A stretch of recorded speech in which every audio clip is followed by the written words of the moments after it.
Hola, salam Jastot. Kita bahas dua pertandingan di UEL.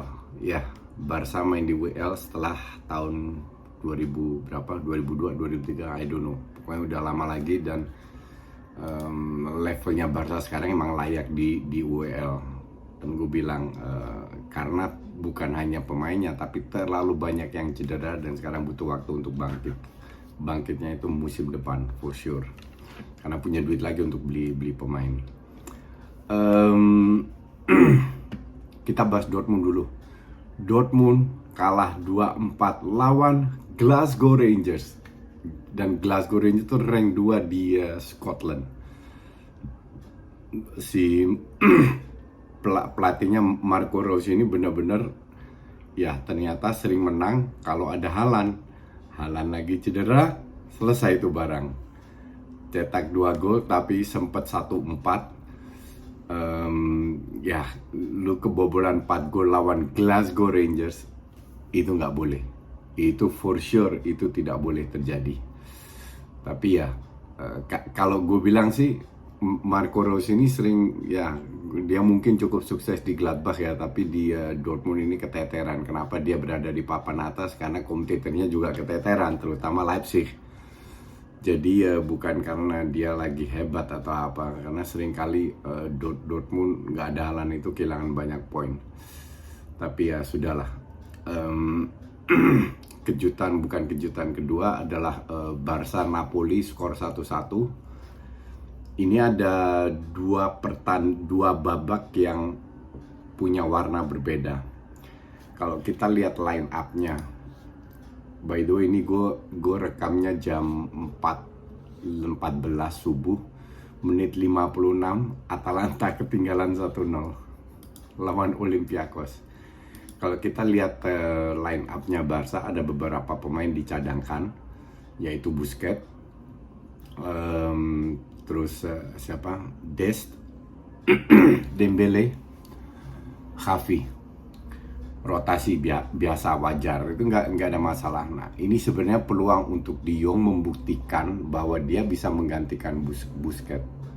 Ternyata tidak bisa. De Jong ini masih kurang pinter kalau masalah positioning ya, kalau gue bilang. Dia masih suka dribbling nggak jelas. Kalau dia berada di sepertiga lapangan di area lawan, itu nggak ada masalah. Karena ini kan bawa dari bawah, sementara dia lupa bahwa Busquets itu nggak ada. Dia harus menggantikan peran Busquets. Nah, hebatnya Busquets karena pengalaman juga adalah positioning dan distribusi bola. Cuman yang jadi masalah dengan Busquets karena perannya sentral, di counter sering telat. Itu yang, tapi kalau soal pengalaman jelas banget Busquets lebih bagus. Dan gue nggak tahu kalian setuju sama gue atau nggak, sampai semenjak Koeman cabut, De Jong ini sama Depay drop banget performanya. Des juga, I don't know, gue nggak tahu apa yang terjadi. Dan sampai sekarang gue lihat De Jong nggak jelek amat, cuman bukan De Jong yang kita kenal tahun lalu lah. Tahun ini agak drop dan terbukti bahwa dia tidak bisa menggantikan perannya si Busquets. Sayang sekali, karena kalau dia diberi kesempatan berapa kali ganti Busquets dan dia gagal, kemungkinan besar Barca akan beli pemain untuk posisi itu, which is Kessie. Di luar itu Nico diturunkan di tengah sama Xavi. Nico ini juga amburadul ya. Dia itu berada di area kanan, tujuannya adalah bekerja sama dengan Mingueza dengan Adama Traore. Traore ini di cover 2 orang terus. Nah, pada saat dia pegang kagak ada yang bantu. Mingueza di belakang terus, si Nico pun nggak bisa ngebantu. Jadi nggak ada satu kombinasi pun atau trupas atau lomba yang membuat Adama lebih bisa berbahaya. Akhirnya dia dapat bola, dia giring sendiri, dia crossing sendiri. Itu babak pertama. Dan Torres berada di winger kiri, Auba sebagai striker. Nah, itu babuknya minta ampun. Mingueza tuh nggak ngebantu sama sekali. Gue nggak tahu ya, karena bukan Mingueza aja, Auba pun nggak ada overlapping di babak pertama. Dan Torres sama si Adama Traore itu benar-benar wide, sehingga wingbacknya masuk ke dalam. Jadi feeling gue ini eksperimen dari Xavi ya, ingin mencoba kenapa biar bisa mengantisipasi counter, karena wingbacknya tidak terlalu maju ke dalam, tapi ujung-ujungnya jebol 1-0. Kalau gue bilang itu juga ya setengah salahnya De Jong. Ter Stegen juga bola kayak gitu kan dibuang keluar, dia malah buang ke depan, sehingga sama pemain Napoli rebound di shoot kembali. Apakah Napoli layak menang? Kagak juga, hancur-hancuran juga Napoli ini. Passingnya jelek banget, tapi dibilang layak unggul sih enggak juga. Mereka nggak dapat peluang apa-apa di babak pertama, cuman Barsanya bapuk banget. Satu, sirkulasi bola lambat, ini salah De Jong juga. Kedua, mereka stuck dengan posisinya, kurang ada pergantian posisi, meninggalkan posisi, tarik lawan, buka ruang. Ketiga, kalau lu nggak bergerak, at least lu bisa melakukan kombinasi. Ada beberapa kali, tapi terlalu sedikit. Intinya babak pertama jelek, tidak berani ke depan. Terus masuk ke babak kedua. Babak kedua lebih berani ke depan. Torresnya at least lebih masuk ke dalam. Menit 65, De Jong ganti, Traore ganti, Nico ganti. Nico, De Jong ganti, gue masih paham. Yang gue nggak paham, Traore diganti. Kenapa nggak Torres yang diganti? Torres ini bapuknya minta ampun. Kalau lu shooting sekali, dua kali ke atas, it happens, oke? Tapi kalau lu shooting berkali-kali ke atas dan di match sebelumnya, perhatiin, itu masalah teknik. Lu nggak ngerti teknik shooting. Teknik shooting bola ke atas ke bawah itu tergantung posisi badan. Badan di atas bola cenderung ke bawah. Badan sedikit ke belakang, bola cenderung ke atas. Dan juga kuda-kudanya, dia gagal dari segala segi untuk finishing, walaupun dia dapat peluang banyak banget. Nah, harusnya kalau gue bilang itu Dembele digeser ke kiri, Torres bukan Traore. Walaupun Traore juga nggak main bagus, bukan karena itu, karena si Mingueza sama Nico aja tolol. Menit 65 masuk baru berubah.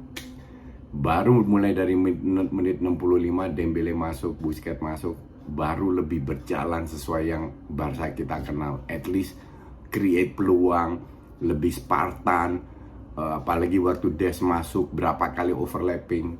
Des itu masuk di menit 81, itu lebih banyak overlapping daripada Mingueza 81 menit bermain. Sekali lagi, mungkin ini instruksi di mana Xavi tidak terlalu berani ambil risiko di babak pertama karena dia tahu bahwa Barca itu jelek dari counter. Mereka mendapatkan counter, banyak counter, dan gagal semua. Napoli ini berapa shot yang mereka lakukan? Nih kita lihat datanya. Total 4 shot. Barca 21. Big chance-nya 2-2, miss big chance-nya 1-1. Gue nggak tahu sehebat apa nih data kayak begini. Jadi pada saat 65 menit baru dapat penalti. Golnya itu di menit berapa ya? Ferran Torres itu, gol 59. Pas penalti menit 59 ganti pemain 65 baru dapat banyak peluang, dan kembali lagi Torres. Oke, dia bekerja keras, dia memposisikan diri di tempat yang benar, tapi finishingnya hancur-hancuran. You cannot like this. Oke, karena dia baru pemain, mungkin dia butuh. Kalau gue ngelihat dia terlalu ingin membuktikan bahwa dia itu bagus, padahal di timnas dia cukup bagus. Sebenarnya bukan dia nggak bisa, gue nggak ngerti. Kalau gue bilang terlalu nafsu, dia hilang ketenangan, terlalu ingin membuktikan sehingga gamenya itu bagus. Maka dari itu, kenapa dia harusnya dicadangin biar dia sadar Jangan sampai dia berkali-kali main jelek jadi starter terus. Itu maksud gue. Jadi dia harus sadar bahwa ada kompetitor loh, ada Dembele, ada Auba. Auba bisa main di kiri. Belum kalau Ansu Fati fit. Itu kalau Ansu Fati minimal 2 gol dapat gitu. Asli. But anyway, 1-1 bukan skor yang jelek amat karena goal away nggak dihitung. Beruntung untuk Barca yang sering kali kalah dengan goal away lawan Liverpool, lawan Roma, kita masih ingat semua. Tapi ya dibilang happy juga enggak sama sekali. Jadi kita lihat aja minggu depan seperti apa. Minggu depan full Champions League lagi, Senin Rabu dan Kamis UEL. Oke, sementara itu aja. Gue nggak tahu skor yang lain. Gue tidak nonton karena seperti kalian pas gue bikin video ini di menit 50 di menit 66 Atalanta unggul. Tadi ketinggalan 1-0, unggul 2-1, Porto unggul lawan Lazio 2-1, Leipzig ketinggalan 1-2. Sevilla 3-1, Zagreb normal. Leipzig ketinggalan 1-2 lawan Sociedad. Kita lihat lagi. Oke, itu aja dulu. Kita ketemu lagi hari Sabtu dengan preview mungkin kalau ada match bagus. Ya, thanks for watching.